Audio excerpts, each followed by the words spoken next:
saya Ruth Kristina Tambun, mahasiswi Politeknik Negeri Medan, program studi Manajemen Bisnis. Kali ini saya akan menjelaskan sedikit mengenai marketing public relation dan juga social marketing. Istilah marketing public relation pertama kali dikemukakan oleh Thomas L. Harris. Menurut Thomas, dalam bukunya yang berjudul The Marketer's Guide to Public Relations, ia mengatakan bahwa marketing public relations is the process of planning and evaluating programs that encourage purchase and customer through credible communication of information and impression that identify companies and their products with the needs, concern of customer. Pemasaran hubungan masyarakat adalah proses perencanaan dan pengevaluasian program yang mendorong pembelian pada pelanggan melalui komunikasi informasi dan kesan yang kredibel, yang dapat menghubungkan perusahaan dan produk mereka dengan kebutuhan serta perhatian pelanggan. Kemudian menurut Cutler and Keller, marketing public relations adalah suatu proses perencanaan, pelaksanaan, dan pengevaluasian program-program yang memungkinkan terjadinya pembelian dan pemuasan konsumen melalui komunikasi yang baik mengenai informasi dari perusahaan terhadap citra merek atau brand image terhadap suatu produk tertentu. Dan menurut Philip Kotler, ia mengatakan bahwa marketing public relations diciptakan untuk menambah atau memberikan nilai produk melalui kemampuan yang unik untuk menunjukkan kredibilitas dari suatu produk tersebut. Nah, dari ketiga pengertian yang sudah saya sebutkan tadi, dapat saya simpulkan bahwa PR marketing adalah suatu proses perencanaan, pelaksanaan, dan pengevaluasian program-program yang dilakukan perusahaan untuk meningkatkan nilai-nilai dan kesan-kesan positif dari suatu produk yang mereka pasarkan dengan proses komunikasi yang informatif guna meningkatkan penjualan. Bisa melalui kegiatan iklan, pembagian brosur, event, sponsor, dan lain-lain.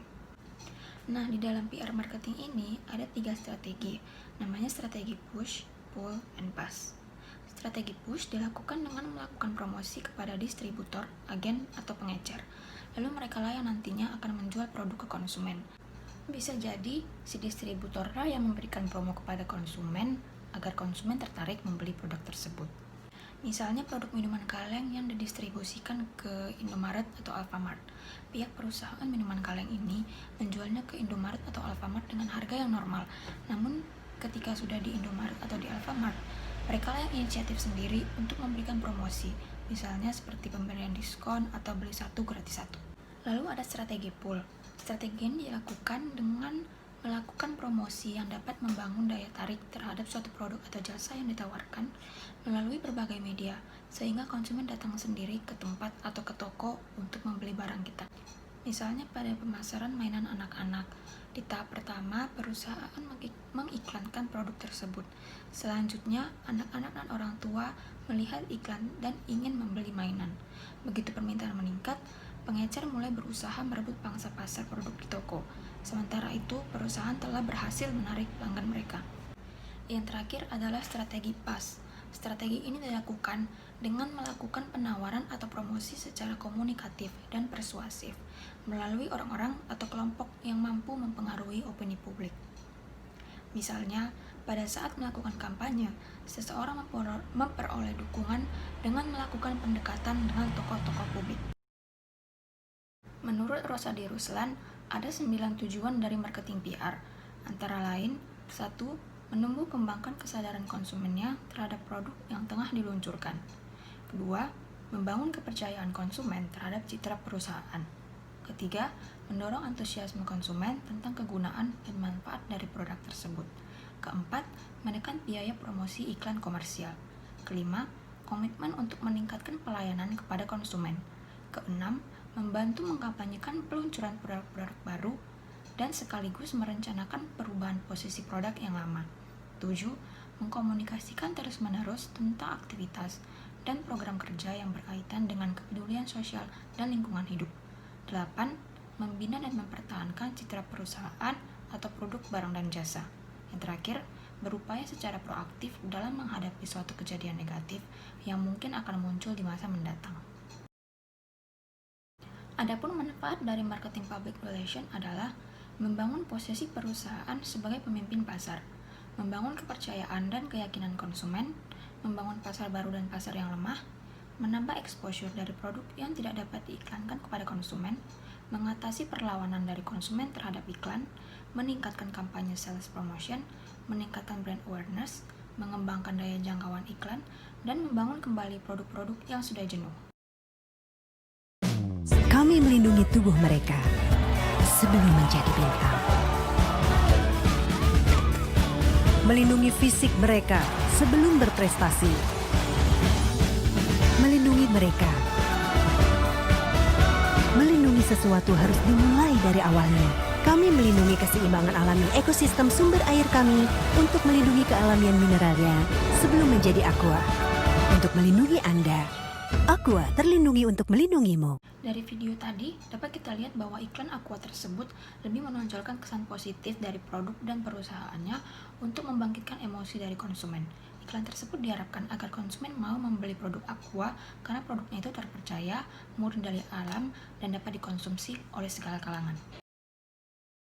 Kendala yang biasa ditemui dalam merencanakan dan menjalankan strategi marketing public relations adalah keterbatasan biaya dan anggaran yang disediakan untuk menjalankan program-program yang direncanakan. Selain itu, persaingan dengan perusahaan lain juga menjadi kendala. Konsumen cenderung sulit untuk loyal pada satu merek atau produk tertentu apabila semakin banyak penawaran dari merek lain yang memungkinkan mereka untuk berpindah ke merek lain tersebut. Istilah social marketing pertama kali diperkenalkan oleh Kotler and Zatman pada tahun 1971 yang didefinisikan sebagai social marketing adalah desain implementasi dan kontrol program yang dihitung untuk mempengaruhi penerimaan ide-ide sosial dan melibatkan pertimbangan perencanaan produk, harga, komunikasi, distribusi, dan riset pemasaran. Andreasen pada tahun 1994 juga menyebutkan bahwa social marketing didefinisikan sebagai adaptasi dari teknologi pemasaran komersial untuk program yang dirancang untuk mempengaruhi perilaku target sasaran untuk meningkatkan kesejahteraan pribadi mereka dan masyarakat secara keseluruhan. Dan Lawrence Wallach pada tahun 1984 mengatakan bahwa social marketing secara umum adalah penerapan prinsip-prinsip pemasaran untuk mempromosikan barang yang bermanfaat secara sosial. Barang-barang yang dimaksud dapat berupa ide, kebiasaan-kebiasaan, atau mungkin layanan khusus. Dari ketiga definisi tersebut dapat saya simpulkan bahwa social marketing adalah bagaimana perusahaan memasarkan produknya dengan harapan mengubah perilaku atau kebiasaan masyarakat yang kurang baik. Pemasaran ini dirancang untuk meningkatkan kesejahteraan individu dan masyarakat, bukan untuk menguntungkan organisasi atau perusahaan yang melakukan pemasaran sosial. Inilah yang membedakan social marketing dengan pemasaran-pemasaran lainnya. Tujuan dari social marketing adalah untuk mempengaruhi konsumen atau target sasaran agar mereka mengubah perilaku mereka.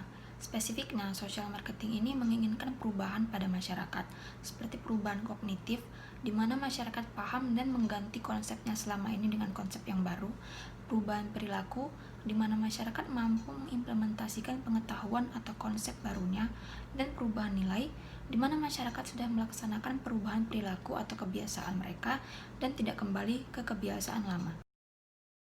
Manfaat social marketing adalah mengubah cara individu dan kelompok dalam menjalani kehidupannya dengan mengubah praktik-praktik yang berbahaya atau merugikan menjadi aktivitas yang produktif dan positif, mengubah attitudes dan values dalam komunitas dan seluruh masyarakat, menciptakan teknologi sosial baru yang mengantarkan perubahan yang diinginkan, dan meningkatkan kualitas hidup masyarakat. Raja Ampat, panggilan terakhir. Aquanya, Mas? Nanti aja.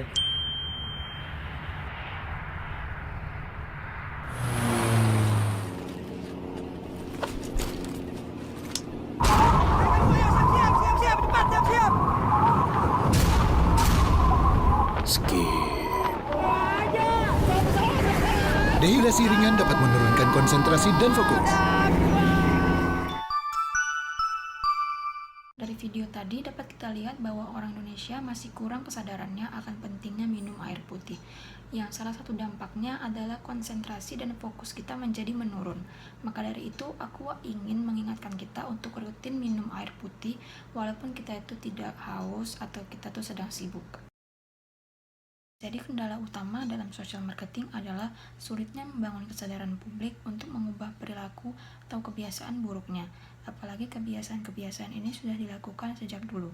Bagaimanapun strategi yang dilakukan perusahaan akan sulit bagi mereka untuk mengubahnya. Oleh karena itu, PR harus mampu mendesain program-program yang mampu mengubah attitude dan menciptakan lingkungan yang mendukung perubahan perilaku. Social marketing tidak hanya sebatas jargon dan kampanye. Social marketing membutuhkan kerjasama banyak pihak dan dibutuhkan waktu yang tidak sebentar.